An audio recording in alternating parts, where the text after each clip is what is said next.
one of the things that we like to do, April Larken, is we like to do interviews about upcoming events. And you happen to be what I would consider the queen of virtual events right now, because on Saturday you have your second virtual dance party, we want to call it, but event supporting children's learning centers of Fairfield County, but also bringing in a whole bunch of moms because it's a Mother's Eve theme. This is my second fundraiser because the first one was so much fun and such a hit. We decided to do it again. Awesome. And the first one was in, I know we're in May now. Was the first one in March or was it the beginning of April? Yes, it was in March. Wait, no, hold on. No, it was April. It was April. And it was still all really new, that Instagram Live and the virtual dance party. It was really new. We had to do a crash course on how to do it. We had no idea. I had to go and buy one of those clip-on things for the phone. I had to get the light. I had to and we didn't even do a test run because you can't really with Instagram Live. You go live, you're live. There's no test.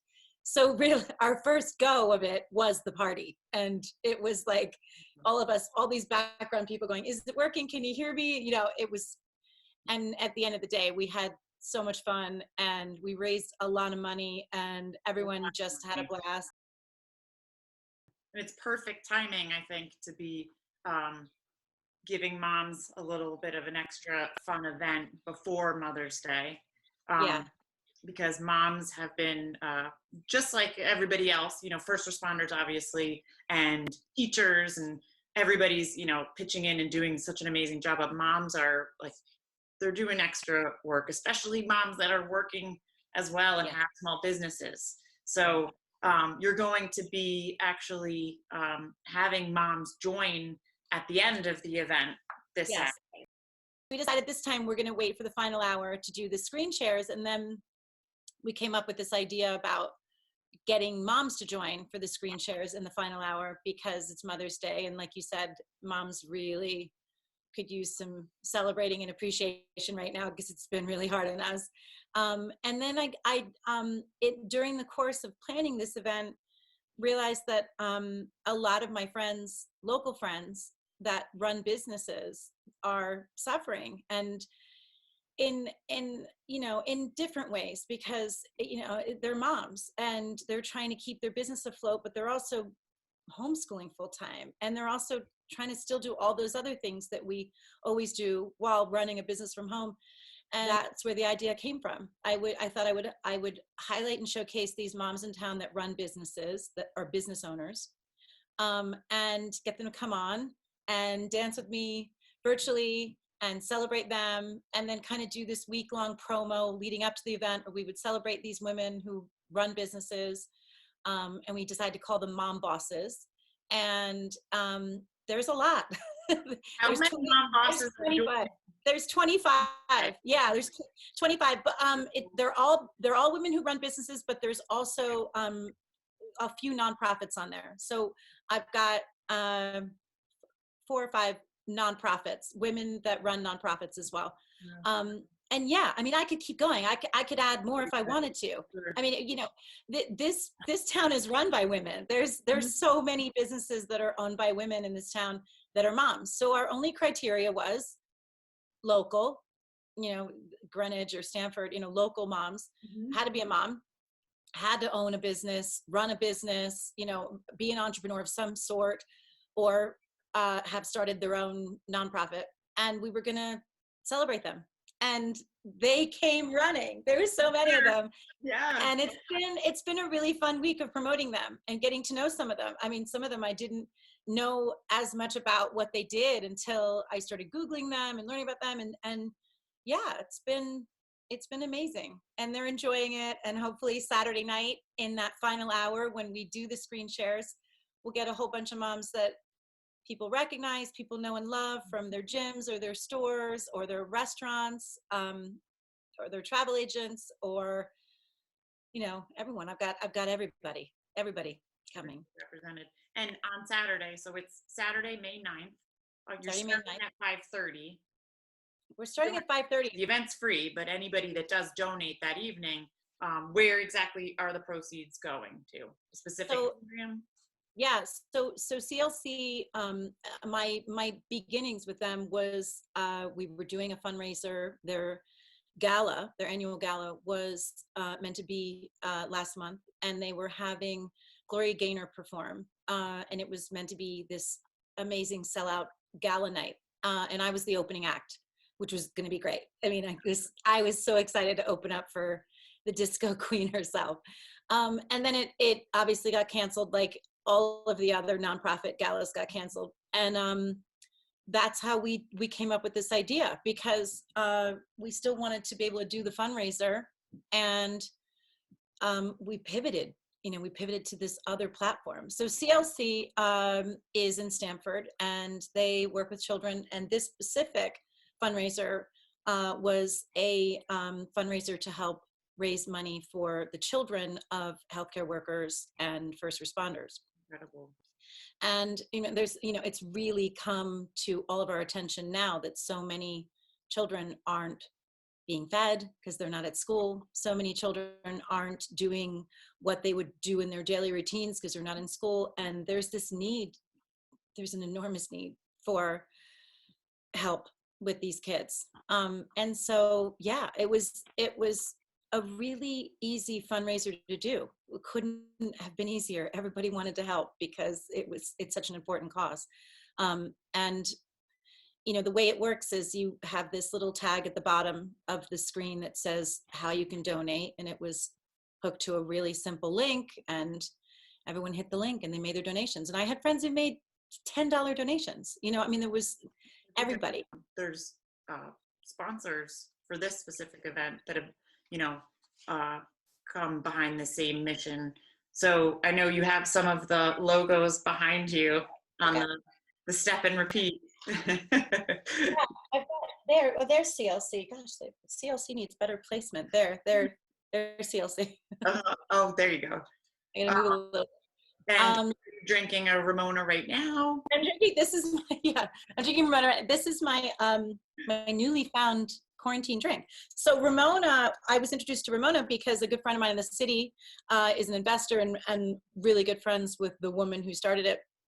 And I just really like the concept behind this. It's female founded, female run, all natural, earth friendly can, delicious, like real wine. This isn't like junky wine in a can. This is like real wine. And it's also just really cute branding and super girly, and I just like it. Now it's like become my drink for quarantine. That's awesome. We should probably roll into the summer drink as well, but yeah. So they're sponsoring, Monthly Media is sponsoring again. They sponsored last time, and Festivities is the caterer. Okay. They're doing Mother's Day packages for the event, which is great.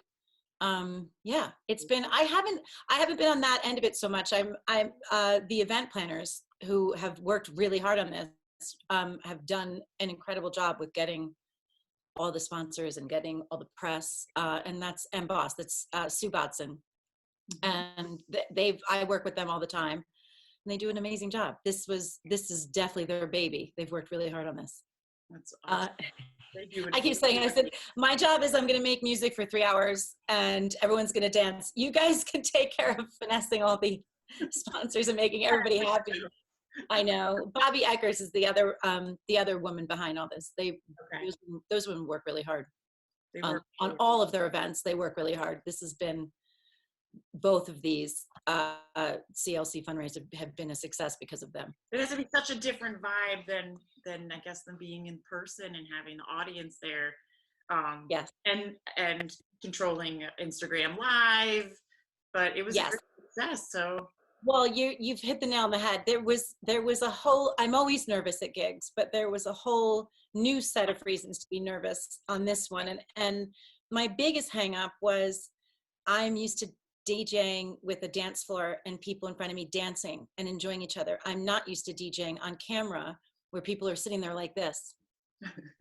That's terrifying to me. Like, I love when everyone's dancing in front of me and no one's really watching me and I'm not the center of the show. I'm just making the music and they're loving it. And that is the whole reason why anyone becomes a DJ, is to connect with music with the person in front of you, right? Yeah. When there's no one in front of you to connect with, it makes it just a very different vibe. And it was one that I was really nervous about until we went live and I could read all the comments. And the comments on the page were my new version of that. It was everybody saying, I love this song, or, oh my gosh, yeah, oh my gosh, play Coldplay, you know, or whatever. And I suddenly got my virtual dance floor in the comments. And I didn't see that. I didn't predict that. I didn't see that coming. And it was really fun. And it was a different vibe. And it was a great energy. And of course, my friends making me laugh the whole time on there and saying silly things. And yeah, so I still get anxiety about people just sitting there watching me DJ, but it's also just a really fun energy to have a virtual room of people commenting about the music, commenting about the cause. You know, so many people saying, thanks healthcare workers, thanks CLC, we love you guys. And so that was fun. Is the preparation for a virtual dance party different than the preparation for a live event? Yeah. I mean, I prepared the same way. I always prepare the same way. I think about who's going to be there. I think about the age group of the crowd. This is kind of everybody. I don't ever play for kids. I don't do kids parties. So the prepping for the virtual has been a little different in that I have to think about kids watching. So I have to clean up the songs a little bit, and I have to find the clean edits, and which is not easy in this day and age. But yeah, so for the first time, I'm thinking about kids watching. I'm thinking about maybe some of my mother and her friends watching, that age group, which is hilarious. I never play for that age group either. So yeah, the virtual gig is a different prep for sure. But I was going to do the same prep. I you know, the day before, I'll spend a couple hours going through my songs and seeing what I think would go over well. And I put them all in what's called a crate. I put them in a little section in my program on my computer. And then when I get there, I mix and I combine songs live. Nothing is pre-recorded. So I just kind of vibe off the room. Again, a little tricky when there isn't a room full of people dancing. But if everybody goes crazy for Donna Summer, I know the next song I'm going to play is going to be something else disco. So hopefully in the comments, I can vibe off that and say, oh, they're loving this, or at least figure this genre. Oh my gosh, they're loving this 80s stuff. I'll keep going with that. Do you want to, tell a little bit of your story of how you have become DJ People Larken? Yeah, sure. I wasn't always a DJ. I always wanted to be a DJ. But I had a past life in fashion design. I worked in bridal fashion for 15 years and loved it.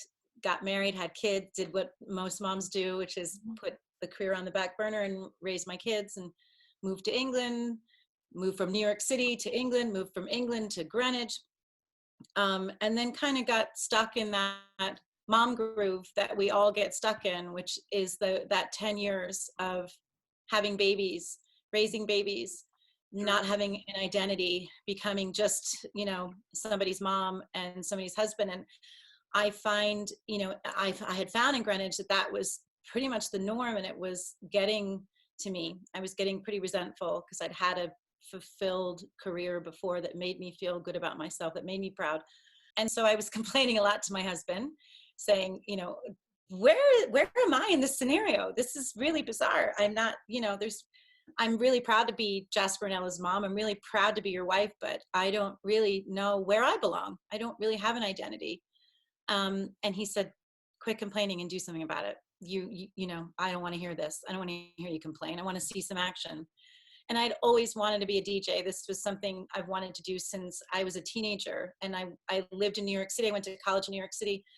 I lived in New Jersey, and then I went to college in New York City. And when I lived in New York City for all of those years, I went to nightclubs and I followed DJs. I knew all their names, and I was a big fan of the DJ.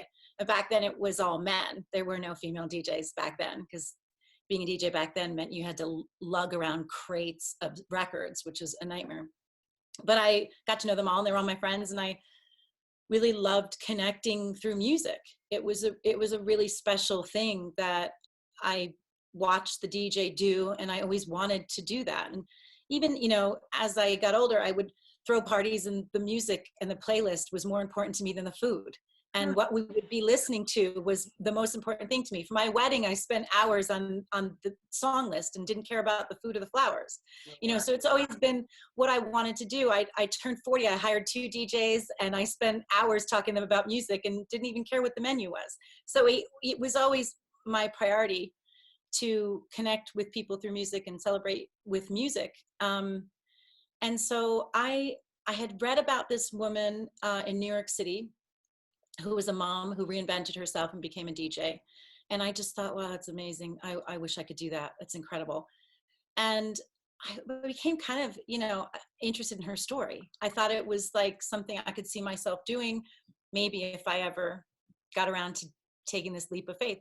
And so is another female DJ in the city. And I ran into her in a restaurant one night. And I got up from my table and I walked over to her table and I interrupted her. She was having dinner with her son. And I said, hi, you don't know me, but I know your story and I'm really inspired by it. And she said, April, if I can do it, so could you. She's like, what's stopping you? And I'll never forget that, because I was like, well, I can think of a million reasons why I can't do it. I've got 2 little kids, one who hasn't even started kindergarten yet. And, I've got all these responsibilities, and I do volunteer work, and I'm chairing Under the Stars, and I'm chairing the Boys and Girls Club. I mean, I had a long list of reasons why I shouldn't do this, but there was that one main reason, and that was that I just felt really awkward and strange about having no identity here and didn't feel good about myself. So I followed in her footsteps and I went to DJ school in New York City, and I signed up at DJ Academy and I went to, it's called Scratch Academy. I went to Scratch Academy and I would drop my little guy off at kindergarten and I would drive in the city and I would do classes 3 days a week for 6 months in New York City. And I wanted to be a real DJ. I didn't want to just be, a housewife who just hit a playlist and danced behind the DJ booth. I wanted to be a real DJ, a scratch DJ that, learned how to do it properly. And that's what I did. I dedicated myself and I put in my 100 hours and I learned the trade, and it was really hard because I'm old and it was like learning a new language. It was hard in so many ways to learn the technical stuff. It still is. I still have technical difficulties all the time.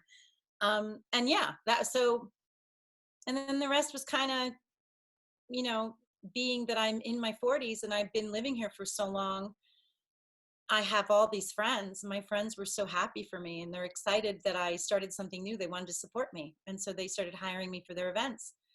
And it was pretty incredible. I was amazed, absolutely amazed that I got hired at all. And then I got up on a stage and played in front of people. It was like, I still can't believe it. But took a leap. I did it. It was crazy. Absolutely did. Yeah. Was it, what did it feel like, I guess, one of those first times that you were in front of Terrifying. audience? Yeah. Terrifying. Once you saw they were enjoying your music and there was that connection, it must have been exhilarating also. The honest answer to that question is it was about a year and a half in. It was literally a year and a half before, and I called. I had a party that went well, in my opinion, and I called one of my very good friends who's a DJ on my way home from that party, and I said, I finally killed it. And he's like, Wow. Thank God, because you've been doing this for a long time. And I felt like that whole year and a half I was just faking it. I wasn't even good, and it took me a year and a half of many, many gigs before I felt like, all right, I just killed it. I just had a night where I connected with the dance floor and we had a blast. And now I remember why I got into this, and I wasn't nervous and I had so much fun. Do you like performing at the Capitol Theater, or are there other venues that you've been to that you're like, this is the venue that I loved? Yeah. I mean, the Cap was definitely a highlight for sure. That was a very special night. That was the Greenwich Film Festival, and that was an unbelievable venue. It's just a beautiful theater and it's legendary. I mean, Janis Joplin performed there. It's an incredible place. So yes, that was a pinch me moment for sure. That was very special. I had a gig this past fall, 2019 fall, in New York City at the Plaza, a fall gala hosted by Valentino, and that was my biggest pinch me moment of my life. That was an incredible moment. I played for Hardly at all. I mean, the gala went really over and the speeches went long. And by the time it was my turn to get a dance floor going, half the party had left. You know, everybody, it was so late. I didn't care. It didn't matter. It was Valentino and it was the Plaza, and it was an incredible night and probably the best in my career for sure. With many more moments to come. I hope Yeah. we ever get back to parties again. I hope so. Yeah, get back, please. I know. Do you have any events in town? And I know I'm sure it's hard to choose, what are your favorite events in town, but any events in Greenwich that, are your favorites to attend, your favorites to DJ at? Yeah, I have personal favorites that are really close to my heart because my friends that run them and work them. I love the Greenwich Hospital event because Stephanie Ashley was a very good friend, is a very good friend. She gave me my very first gig ever, having never even heard me DJ. I didn't even finish DJ school. I was still in school, and she's like, "Nope, you're working tonight. Come on, come and do this thing." It was this little Greenwich Hospital thing at Jay McLaughlin in town, and she believed in me, and so because of that, I love her for that, and so I love the Greenwich Hospital events. I love DJing those events because of my connection and also my history, and I get nostalgic every time I go back and do anything for Greenwich Hospital. I love anything with that crew. Although now Stephanie is at the Red Cross, so yeah. But she'll be on Saturday. Right? Yes, and I will have to support wherever Stephanie goes. I will have to support because wow, I owe her for my whole career. She's an amazing person, and I also love that Breast Cancer Alliance luncheon. That's a really special one too. I've done that 3 years in a row. That's the one at the Hyatt. It's like 1,100 people. Yes, on a Tuesday. Also, right? What's that? Fashion show. Yes. Yeah. Yeah. Yeah. Fashion show luncheon. It sells out every year. It's an incredible event. It's got it's got beautiful energy. It's a room of 1,100 women and a few men, cheering for survivors. And I cry every time. I laugh every year I do that gig. And I always post a picture of me crying saying, DJ's not supposed to cry. But I'm like back there like this, in the DJ booth going, oh my God, hashtag the DJ's crying. This is horrible. But I can't help it. It's a great energy. It's a beautiful event. I love doing that one. It's definitely cocktail hour. Every day. Don't you feel like, I know we're moving it earlier and earlier, but don't you feel like we deserve it? Like after the whole day, it's like, I look forward to this part of the day more than anything else. We're not meant to be with our kids this much. Do either of your kids, you have 2 children, right? Yeah. And a son. Do either of them have any like milestone years this year? I don't know how old they are, but any like 5th grader going to 6th grade or anything like that? Yeah, we had something that it's so silly, but God, I bummed about it. So my little guy is going from 3rd grade to 4th grade, and in the school he's in, that is a moving up year, and they have this whole season planned around it called Westward Ho, and it is something that the parents get involved in, and there's costumes and there's music, and there is a party at night where we square dance and win. And I've waited, I'm not even joking, I've waited since nursery school for him to have this thing. It's like the 3rd grade prom. And I have waited every day for this party. And the first day of quarantine, I was like, they better not touch Westward Ho. I am not going to miss that this year. I have waited a long time. Sure enough, and they bring in covered wagons for this thing. It's adorable. The kids get really into it. They all get a character. They wear a costume. And I have a son who's really into theater and acting. And this was like, he's been waiting for this moment forever. And yeah, so that's a real bummer. My 7th grader, on the other hand, is thrilled to be out of middle school and middle school drama. So no milestones with her. She missed her season of sports, which is tough because that's for girls, especially 7th grade girls. That's a big confidence builder. And without that, it's tough. Have you made any lemonade out of all these lemons? My silver lining I found really early on, and that was the family time, that I was about to embark on my busiest season to date. That the week that the shutdown happened, I was about to start what would have been 3 gigs a week until July. And I was joking and saying, I'm going into vampire mode. I'll see you at the end of June. I would not have seen my kids. I'd be sleeping all days, working all nights, traveling. I had a gig in DC. I would have been down in DC for a few days. I've had a very booked schedule. P.S. that I worked really hard to book all winter. It was a lot went into booking a tight schedule like that. And I was really proud of those gigs that I got. So it was hard to say goodbye to them. But my silver lining was I was given all this time back with my kids, and I normally during this time of year for the past 3 years haven't seen them at all. So that's been really nice. I mean, we have game nights, we have bike rides, we're doing all these things that we never would have done because mommy would have been at work. So that has been an incredible silver lining for sure. They're on screens all day. And so at night, everybody puts their screens in a box, and we have been playing cards and board games and card games and all. We never would have done that. Sure. Never would we have done that. We would have been rushing to practice, rehearsal. Mom's got to go to work, do your homework, and here we are on a Thursday night playing a card game. It's amazing. It's great. When it comes to you and your health, are you able to leave the house and go places? How does that work? I'm sure people wouldn't necessarily know that background information, but well, I'm compromised, so no. Because I'm compromised, I have a lung condition. I haven't been able to go anywhere. No. And we have a very strict rule of no one in, no one out. So we haven't had housekeepers and cleaning ladies or anything.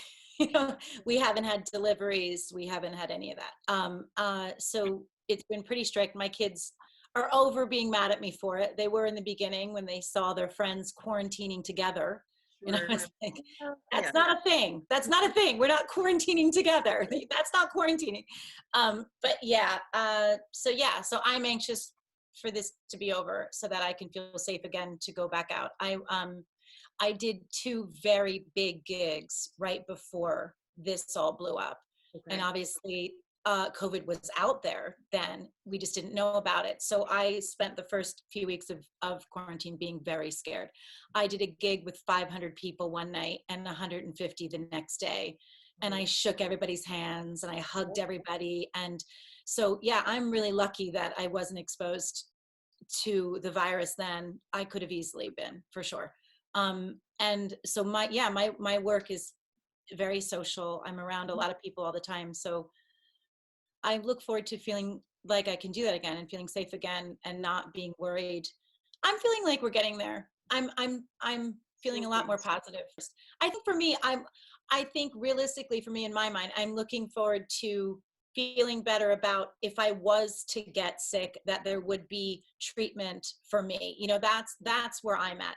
I'm not going to live in fear that I'm going to get sick. I'm more living in fear of there not being a solution if I was to get sick, so that's where that's the goal. That's what I'm looking forward to. That's when I can finally feel comfortable again. And I think I speak for everyone that's compromised that, we would like our lives back and we'd like to feel comfortable again, existing and not being scared. I see all my neighbors going out and some of them going to work and some of them going to see friends. And besides doing a birthday party drive-by for a little boy, I haven't left the house since March 11th. Okay. So, yeah. That feels like a long time ago. It was a long time ago. Yeah. But we all get it. We're all in the same boat. My kids get it. They know. And we're lucky to have our health. That's where we're at. Yep. That's where we're at. And we'll keep sharing music and we'll just keep going until we can get together and have a party again. Have a party in person one day. In real life. Yeah, with real human beings in real life, right? Like that are within 6 feet of each other. I know. Great. It's going to feel even better than it ever did before, Yeah. It's almost like, not that we took things like that for granted, but now that we haven't experienced anything like that in so long, it's going to be like the best day ever. All these things that maybe we did take them for granted, but it's going to feel really I think we did. We did a little bit, but I think, you know, that the energy of, I mean, I'm around a dance floor more than most people. I think most people get to be on a dance floor once or twice a year if they're lucky at a party or a wedding or something. Yep. But the energy on a dance floor is a very special thing. I was speaking to another DJ friend of mine who said, April, there's just no way that we're not going to go back to dance floors and parties again, because as humans, we're social, and we need that. We need to connect, and it will happen again. It might just take a while, but there will be another opportunity to get together and dance, because we have to, you know, that's who we are.